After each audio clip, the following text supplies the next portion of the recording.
An article from Jeffrey Davies of BookRiot.com came up in my feed, and I found it an interesting topic for discussion. Link in the description. The reason for my interest was the form of writing the author chose to go with.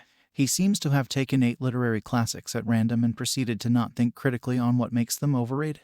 I can forgive that he had only so many words in which to provide a critique, but even his discussion of the meaning of the classics themselves seems facile. Throughout, he rarely alluded to what his article is, an opinion piece rather than a deep dive in what made these books be considered classics in the first place. If we take note from his own words, but you know what? It's 2023, and we needn't be wasting our time on books that aren't worthy. Just because it was loved at one point in time does not necessarily mean that it should remain beloved for all of time.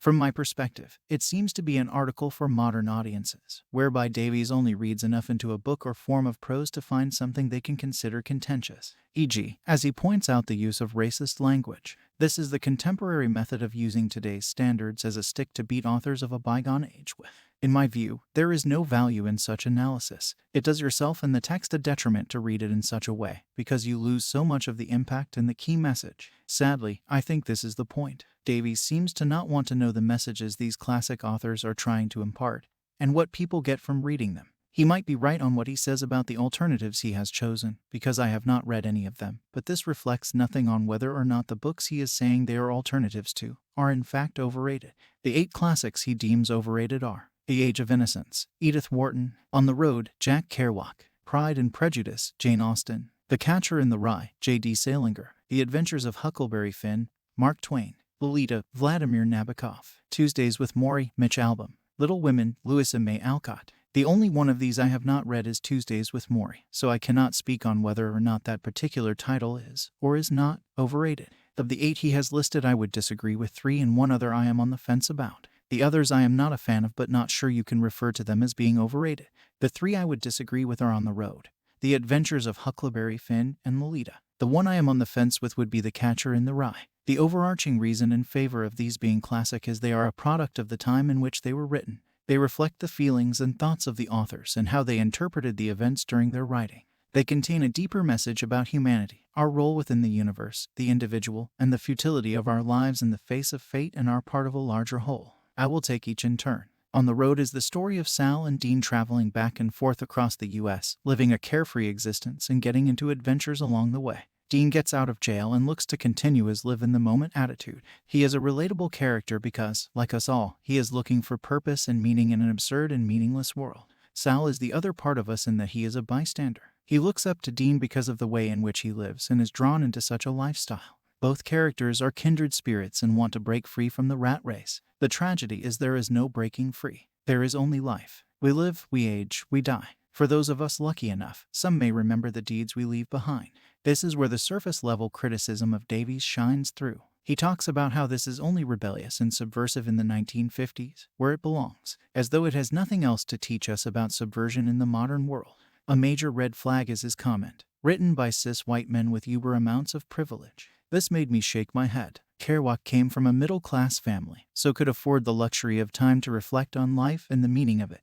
On the Road is somewhat autobiographical, so Kerouac is writing about what he knows. He is a white man, he was married 3 times and appeared to be heterosexual. This is the traditional notion that anyone not sharing these factors are somehow disadvantaged. It is not true. Did Kerouac have more advantages than some others? Yes. Did he have less advantages than some others? Yes. Did these advantages arise from his sex or sexual orientation? No. Did these advantages arise from his skin color? Doubtful. Did these advantages arise from his being born into a middle-class family? Bingo. Did his success or accident of birth disadvantage anyone else from succeeding? No. Is there anything Davies gets right? He is right about the book being an incoherent, self-indulgent mess. This is the nature of the book. It is meant to be that. It is a reflection of a hedonistic and carefree existence. How could the writing be any different? The Adventures of Huckleberry Finn is a story about our eponymous hero, which has a similar theme to On the Road, in that it is a road story of sorts. The main character is a child, locked into a difficult background with poor parental figures. After faking his death, Huck escapes his misery. Whilst on his adventures, he discovers Jim, who is thought to be a slave. But spoiler alert, it is found he has actually been given his freedom in Miss Watson's will. It is very much a fish-out-of-water story, in which the protagonist is looking for his way to freedom with life getting in the way in the process. Does Davies focus on the poor backstory of a child? Is it on the quandary of what to do morally or in the face of societal rules? Is it even on the fact this is a simple tale of a time gone by? No, his main focus is that it has racist language in it. According to him, it is hopelessly dated and better left in the past. Of course it is. It was written by Mark Twain in the 1880s, and unless he has found the fountain of youth, I presume Twain to be long dead. Just because it is a product of its times does not give you or anyone else the right to revise it. He also maligns the concepts of childhood or boyhood. It is a reflection of the times in which Twain was writing. If anything, Twain was making the point that racism is a bad thing, and the townspeople were making a mistake when assuming that Jim had murdered Huck. In modern terms, it is an anti-racist book and makes more sense than anything Ibram X. Kendi or Robin DiAngelo can come up with. Instead, because of the language used, this person believes we should consign it to the dustbin. Why not do what I believe you truly want to do and burn all the books you dislike? I am sure that could never lead anywhere bad. Lolita is told entirely from the perspective of Humbert Humbert, and he is an unreliable narrator. Naturally, it is going to reflect his proclivities, which in this case happens to be a 12-year-old girl. It is reflective of Humbert's obsession and failure to deal with reality rather than, as the article writer seems to be claiming, a vehicle for pedophilic pornography. He describes this to be a reason not to read it.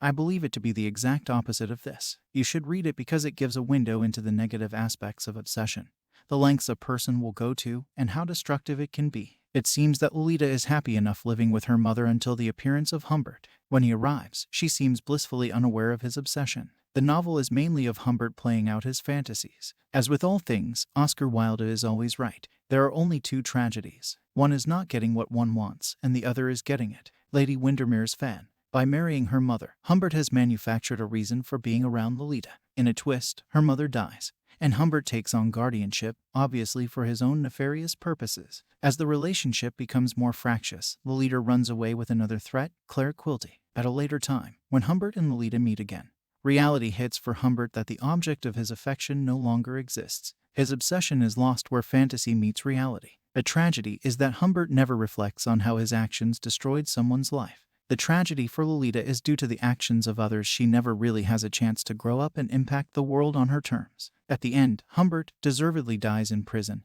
and Lolita dies in childbirth. Like most Russian literature, it is a poignant story that is as true today as it has ever been. In a way, the events of the novel are akin to Dr. Zhivago by Boris Pasternak. But where Dr. Zhivago is a light touch, Lolita is more of a brick to the face, naturally, because of the object of desire and the taboo within society. With The Catcher in the Rye, I am indifferent in terms of the level of classic it is. I did not find it particularly interesting, but that is not the same as saying that it does not have a universal tale to tell, and to be considered a classic in my eyes. That is the most basic constituent root from which all others grow. Davies comes out loud and clear. Anything involving white characters as the protagonist are bad. Even just judging the book by their cover, almost every alternative seems to serve an agenda. The Age of Innocence, Edith Wharton, white woman replaced by black woman. On the Road, Jack Kerouac, white man replaced by white woman. Pride and Prejudice, Jane Austen, white woman replaced by UK-born woman with immigrant heritage. The Catcher in the Rye, J.D. Salinger, white man replaced by white woman.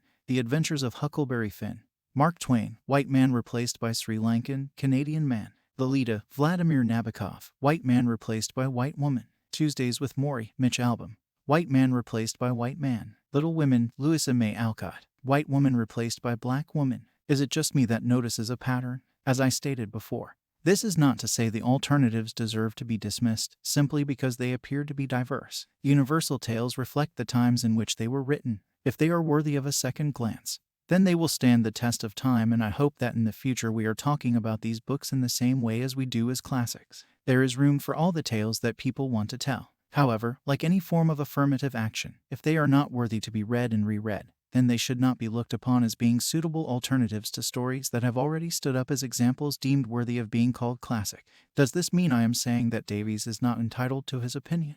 Not at all. I am just saying that I too am entitled to an opinion, and I believe is to be, in the main, nonsense, as I see it. The problem is that he is providing a superficial analysis to what is a subjective topic. Are there objective factors that make for classic writing? Absolutely. But just because you tick all the boxes of these fundamentals does not mean that your work will be read in 100 years. In my opinion, the greatest book ever written is The Stranger by Albert Camus. The reason being that it spoke to me on a personal level, and that is why everyone will have their own idea of the greatest story. If a story cannot do that, then it does not matter how well written it is. This is where I give props to Davies for acknowledging one thing, that the writing within Lolita is indeed beautiful prose. He is also right in saying that we should not be seduced by that beautiful prose into believing that this makes the content of the book acceptable. This is the equivalent of saying that we should not platform people who hold abhorrent views. Bad ideas are dissolved in sunlight. What he is dead wrong about is that, for this reason, we should not read classic material. Thanks to all of those who watched. If you could give an upvote if you thought what I said made sense. A downvote if you think this was a complete waste of time.